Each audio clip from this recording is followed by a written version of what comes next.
It is a great time to be a fan of Souls-likes. Between the fantastic The First Berserker Kazan earlier in the year, the excellent Lies of P Overture DLC last month, and the multiplayer co-op focused Elden Ring Night Rain, we have been Flop.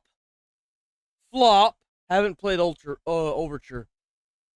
I wasn't a big fan of Night Rain. I beat it, but I wasn't like gung-ho about it. It was alright. I wish that they had just made another Elden Ring DLC. That's what I really wanted. I haven't played Overture. I do plan on playing it at some point. It's on the to-do list. And then what was the other one? What the hell was the other one?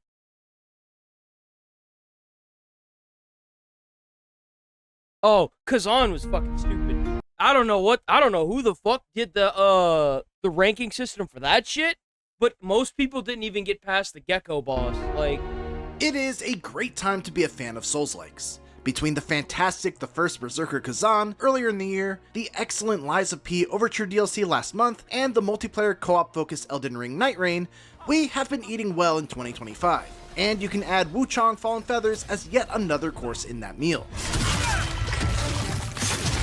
ooh. This debut game from developer Lean Z Games impressed me from the start with its exciting, fast-paced, and dynamic combat. Boom! It also has one of the best skill trees in the genre, along with intricate and interconnected level design skill tree that guides us through gorgeous vistas and grotesque sights in equal measure. That said, its difficulty is all over the place, with truly wild dips and spikes that go from a relative walk in the park to, oh my god, when is it my turn to attack levels of aggression in some of its later bosses. So while I'm left with a little bit of whiplash after beating it, it's still an easy and strong recommendation for anyone who's hungry for more. What do you think? You think they get a? I'm gonna guess their rank. I don't know where that came from. I'm gonna guess. I'm gonna guess a 9. You already know, cheater. You fucking cheater.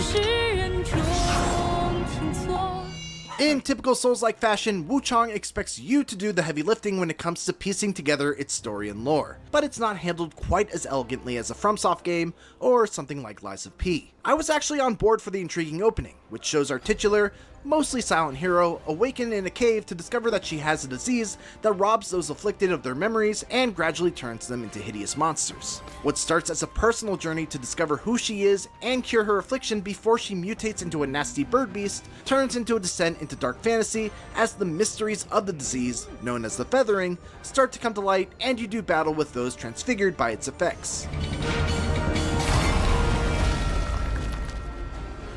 That was a good start, but by the end of its 45-hour campaign, I lost track of 45 hours.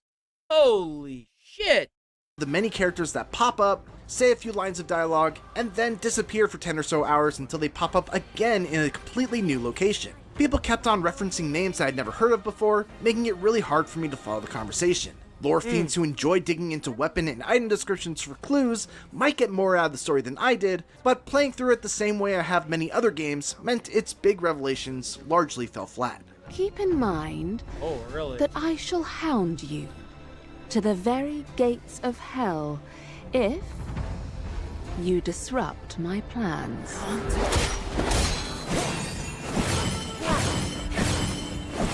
Combat, though, had the flexibility and depth to carry me through to the end in style, with a ton of different offensive and defensive options at my disposal at all times. Where Wuchang sets itself apart from others that use the familiar style of stamina-fueled light and heavy attacks to get you from checkpoint to checkpoint is its huge focus on combining the skills and abilities that are tied to your weapons with discipline skills you unlock on the absolutely massive skill tree. Damn. For instance, equipping the sword parry discipline skill while using the Flamebringer longsword weapon will let you build up the burn status ailment with its infernal firebrand weapon skill, while also giving you a defensive counter option on top of that. Or you could pair that same weapon with something like Crescent Moon, which still gives you that same burn build-up ability, but also allows you to get in and then get out to avoid counterattacks altogether, while still being able to build— That dodging looks really clean. Like, the dodging looks like it's at the right distance. You know, usually whenever you dodge, you get, like, hit. regardless of where you're at, it looks like that dodge is actually worth a shit. Skybound Might with its built-in evade. You can swap between two weapons mid-fight or even mid-combo, which doubles your options. And it's good that you have these extra options too, because this is not a game where you can get by with just the basics, especially when it comes to the tougher fights.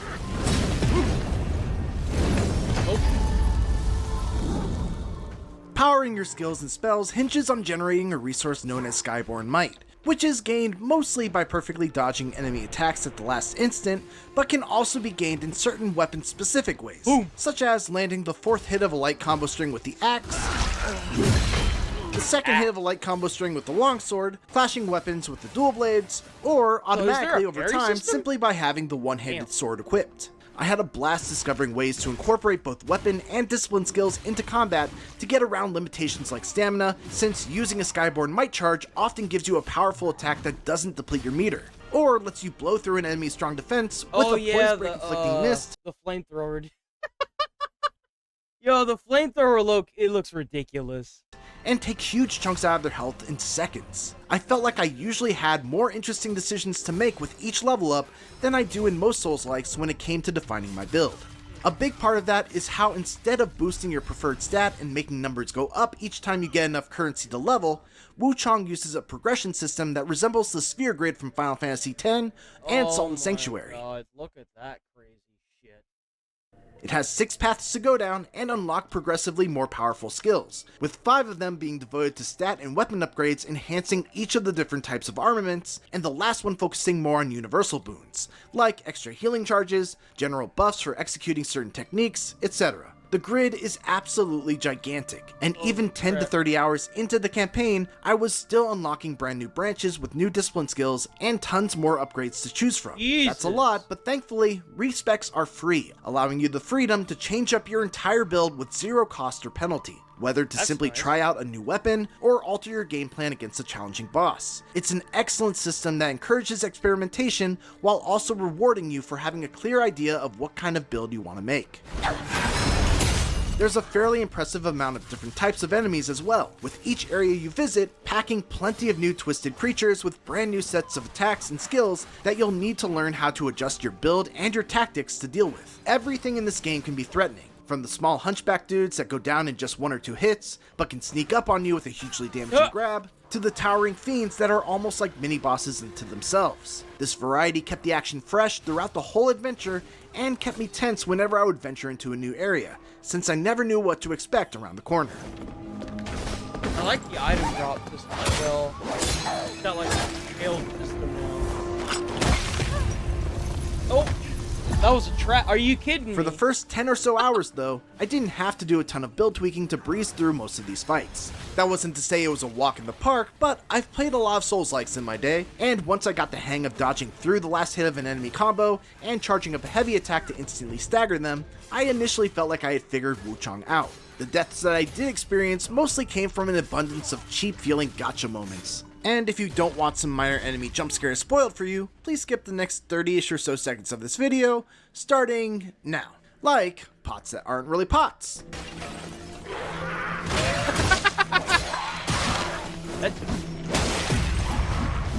Trees that aren't really trees. Really? What?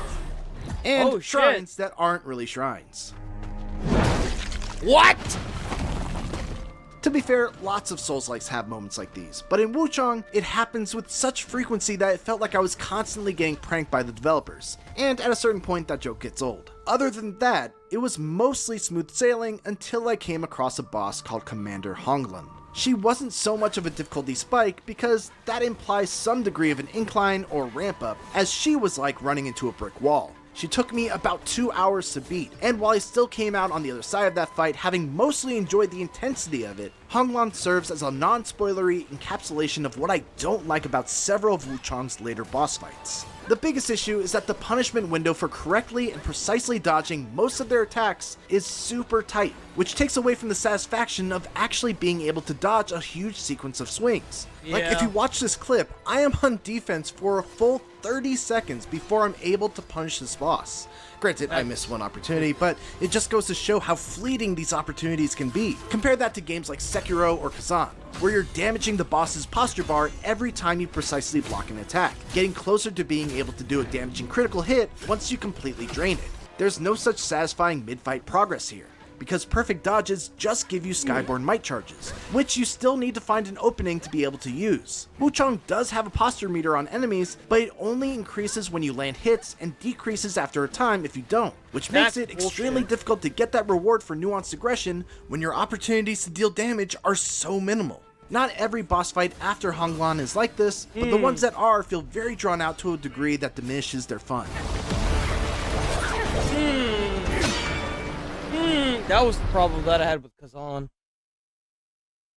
That was a huge problem that I had with Kazan. It just was so, like, stupidly drawn out that I just didn't have fun. I was just like, no. The world, all these ups and downs, It shouldn't take no 2 fucking hours to beat a boss. That's just ridiculous. Place in is rich with secrets to discover, interconnected paths that satisfyingly link entire sections of the map together, and tough optional challenges with appropriate rewards. I love the gradual descent into dark fantasy. You begin in a very colorful and beautiful Chinese village that is just showing subtle signs of the terrible illness sweeping through its population, and then as you progress deeper underground and through areas that have been absolutely ravaged by the feathering, it starts to feel more and more like a horror game. There are also some cleverly put together sequences that create tension. Kind of looks like Blighttown a little bit. And chaos even without combat being involved. One example is this section where you start on a straightaway with an enemy at the end who builds up an instant killing status affliction called Despair just by looking at you. Oh, God. To evade his gaze and get through, I had to make a It's sad that I'm not, like, I don't know if I'm going to play this game. I'm not going to lie. Like, at a certain point, like, when you're getting trolled by the fucking developers that much, it's just not fun, guys. Stop trying to troll the players. It's just really fucking irritating. It takes away the overall enjoyment of the game. Stop doing it. It just shows that you're dickheads, and it just doesn't add to the gameplay of the game. It takes away. Like, does this increase my enjoyment of the game? No, it doesn't. And why the fuck is it in the game? Dash past a bunch of enemies, climb And up. for you dumb motherfuckers that are going to get down in my comment section and say, well, then just don't play it. Well, then just don't add it in. You'd save a lot of time and money if you didn't add it in. That one's free. A ramp while avoiding poisonous drops from the ceiling and navigate around Or constantly for spawning you fucking dick eaters that are like, I like that they added in. Well, enjoy wasting 30 minutes of your time getting through an area and then getting trapped by some enemy. Like, trap killed by it. monsters that were created by another out-of-reach foe. It's a great example of strong enemy design meshing with clever level design to create an I'd love absolutely to be there to see intense the smile on your sprint through a face. dangerous environment. Here we go. With its fast-paced, I'm dynamic, still going to say, like, actually, I'm going to bring the score down. I'm going to say 8. I bet they rated it at 8. and flexible combat, and a best-in-class skill tree that allows for a ton of build experimentation and Every game has best-in-class skill tree. Come on. customization. Say that Wuchang every is an time. extremely respectable debut Souls-like for developer Lean Z Games. Some of the later bosses feel frustratingly lacking in chances to capitalize on opportunities for damage, and I would have enjoyed fewer surprise, you're dead kind of moments, but while those feather ruffling issues lead to some rough patches, none are abrasive enough to keep this innovative take on a hugely popular genre from soaring with some of the greats. Oof. Oh, man, you got to keep that sponsor, right? Got to keep that sponsor. I love how everyone was complaining that they kept giving games that were bad 7s, and now the new capita is 8. That shit's funny, dude. I don't give a fuck who you are. That's funny.